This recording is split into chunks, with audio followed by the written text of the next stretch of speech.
দার্জিলিং না গিয়েই চড়তে পারবেন টয় ট্রেন। হ্যাঁ বন্ধুরা, ঠিকই শুনেছেন। আজ আমি চলে এসেছি কোচবিহারের ঐতিহ্যবাহী নরেন্দ্র নারায়ণ পার্কে। সাথে রয়েছে আরো অনেক আকর্ষণ, তাই সঙ্গে থাকুন, দেখতে থাকুন। প্রথমে আমরা টিকিট কেটে নিলাম। টিকিট মূল্য পার পার্সন 20 টাকা করে নিয়েছে, তবে 5 থেকে 12 বছরের বয়সী বাচ্চাদের 10 টাকা করে নেয়। আপনারা চাইলে এখানে এসে ওয়েডিং ফটোশুটও করতে পারেন, তবে ক্যামেরা নিয়ে ঢুকলে কিছু চার্জেস আছে। আমরা এখন এনএন পার্কের ভিতরে ঢুকে গিয়েছি। এনএন পার্ক বলতে নরেন্দ্র নারায়ণ পার্ক কোচবিহার। এই দেখুন, এখানে বড় বড় করে লেখা রয়েছে আই লাভ এনএন পার্ক। এখানে একটি মূর্তি রয়েছে স্যার নৃপেন্দ্র নারায়ণ বাহাদুরের নামে। নরেন্দ্র নারায়ণ পার্ক পশ্চিমবঙ্গের কোচবিহারে অবস্থিত একটি ঐতিহাসিক বোটানিক্যাল গার্ডেন। এটি মহারাজা নৃপেন্দ্র নারায়ণ দ্বারা 1898 সালে তার পিতা শ্রী নরেন্দ্র নারায়ণ এর নামে প্রতিষ্ঠিত হয়েছিল। পার্কটি প্রায় 14 একর জমির উপর বিস্তৃত এবং এখানে হাঁটা চলার সুবিধা, পিকনিক স্পট এবং বাচ্চাদের খেলনার জায়গা রয়েছে। এটি একটি জনপ্রিয় স্থান এবং সপ্তাহে প্রতিটি দিন সকাল 9টা থেকে বিকেল 5টা পর্যন্ত খোলা থাকে। পার্কটা অনেকটাই বড়। এখানে একটি বড় পুকুরও রয়েছে। এখানে বোটিং এর ব্যবস্থাও আছে, চাইলে আপনারা এখানে বোটিংও করতে পারেন। পুকুরটির ওপর একটি ছোট ব্রিজও রয়েছে। এখন আমরা যাব এই পার্কের মেন আকর্ষণের দিকে। এই দেখো বন্ধুরা, এখানে ভীম জানি না কেন মাথায় পাথর উঠিয়ে দাঁড়িয়ে আছে, কাকে যে ছুঁড়ে মারবে কে জানে। তো ফাইনালি আমরা চলে এসেছি এনএন পার্ক স্টেশনে। এখানে একটি টয় ট্রেন রয়েছে। অনেকক্ষণ থেকে বাচ্চাদের মতো জেদ করছিল যে টয় ট্রেনে উঠবে বলে। তো যাই হোক, টয় ট্রেনের টিকিট কেটে আমরা চেপে পড়লাম কোচবিহারের সফরে। টয় ট্রেনের টিকিট মূল্য জন প্রতি 20 টাকা করে। তবে আমাদের কিছুক্ষণ বসে থাকতে হয়েছিল, 10 জন প্যাসেঞ্জার না হওয়া অবধি ট্রেন নাকি ছাড়বে না। যাই বলো তাই বলো বন্ধুরা, টয় ট্রেনের জার্নি খুবই রোমাঞ্চকর হবে বলে মনে হচ্ছে। এসব ভাবতে ভাবতেই টয় ট্রেন ছেড়ে দিল।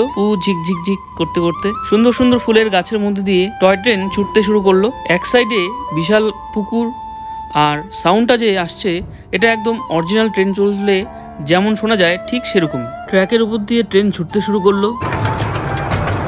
এই টয় ট্রেনে উঠলে আপনারা সম্পূর্ণ পার্কটি ঘুরে দেখতে পারবেন। গোটা পার্কের মধ্যে এর ট্র্যাক বিছানো রয়েছে। এদিকে একটি মন্দিরও রয়েছে। তাহলে আর কথা না বাড়িয়ে আমার সাথে বন্ধুরা এই ট্রেনের জার্নিটি উপভোগ করুন।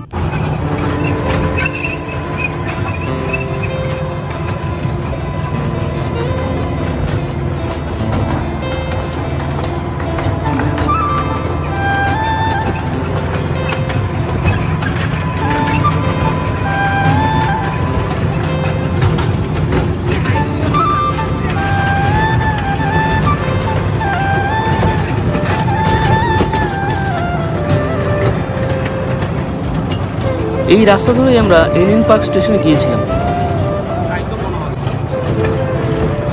কোচবিহারের এই এনএন পার্কের টয় ট্রেনের জার্নি তোমাদের কেমন লাগলো বন্ধুরা, অবশ্যই কমেন্ট করে জানিও।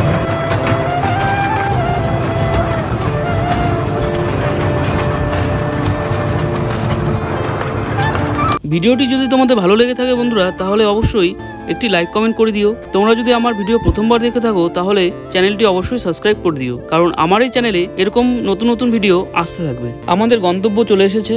এই স্টেশনে আমাদের নামতে হবে। খুবই সুন্দর একটি এক্সপিরিয়েন্স হলো বন্ধুরা, যেটা আপনাদের বলে বোঝাতে পারবো না। জাস্ট অসম। আমি একটা কথা বলবো বন্ধুরা, যারা বাইরে থেকে কোচবিহার আসবেন তারা অবশ্যই এনএন পার্কের এই টয় ট্রেনের জার্নিটা নিতে পারেন। একদম দার্জিলিং এর টয় ট্রেনের মতন ফিল আসবে। এছাড়া এখানে বাচ্চাদের জন্য তো প্লেগ্রাউন্ড রয়েছেই, সাথে আছে অ্যাকুয়ারিয়াম। বাচ্চাদের জন্য ছোট খেলনা গাড়িতে রয়েছে চড়ার ব্যবস্থা। ফুল ফ্যামিলি নিয়ে তাহলে চলে আসুন আর এনজয় করুন। আর কমেন্টে থ্যাঙ্কস লিখতে ভুলবেন না। তাহলে টাটা, দেখা হবে আবার নেক্সট ভিডিওতে।